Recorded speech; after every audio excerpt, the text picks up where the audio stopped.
Bonjour à tous, très heureux encore de vous retrouver. Nous allons regarder aujourd'hui le septième commandement sur les 10 commandements. Il s'agit d'un commandement qui est souvent négligé ou bien qui est souvent, sur lequel on ferme souvent la conscience.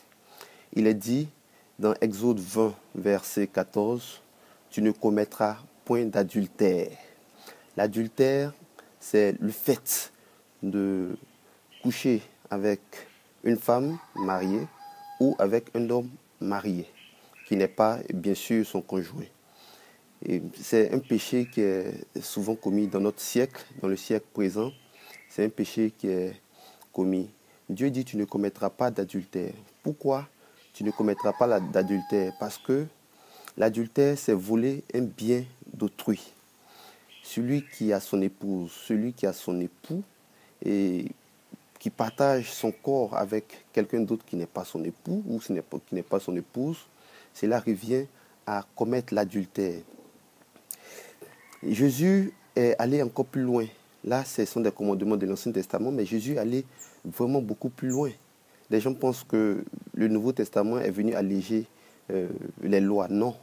Jésus est allé plus loin. Jésus dit que celui qui regarde une femme pour la convoiter a déjà commis l'adultère avec cette dame dans son cœur.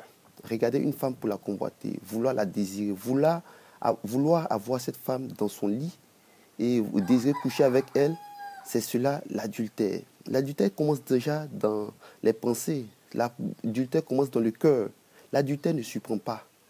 La Bible nous dit dans Jacques, que nous avons déjà lu, Dieu ne tente lui-même personne.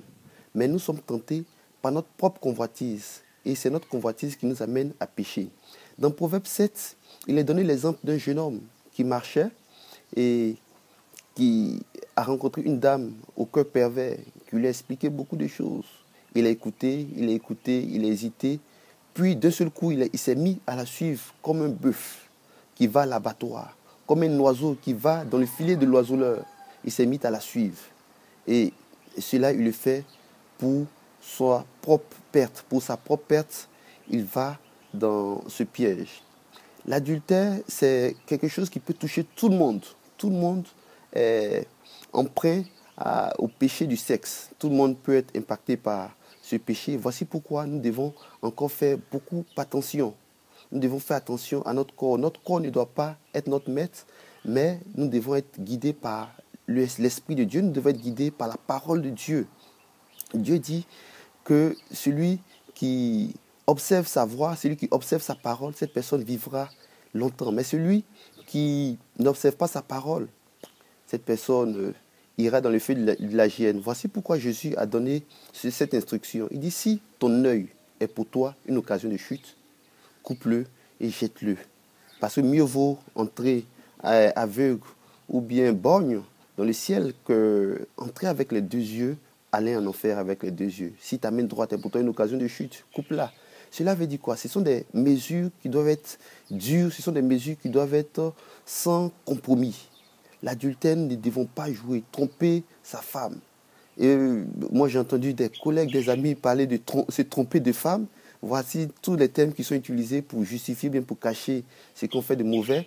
Mais nous ne devons pas tromper notre femme, nous ne devons pas nous tromper de femme. Et nous devons prendre des mesures, faire attention. Aujourd'hui, la pornographie est présentée facilement sur Internet, sur Google, sur Facebook.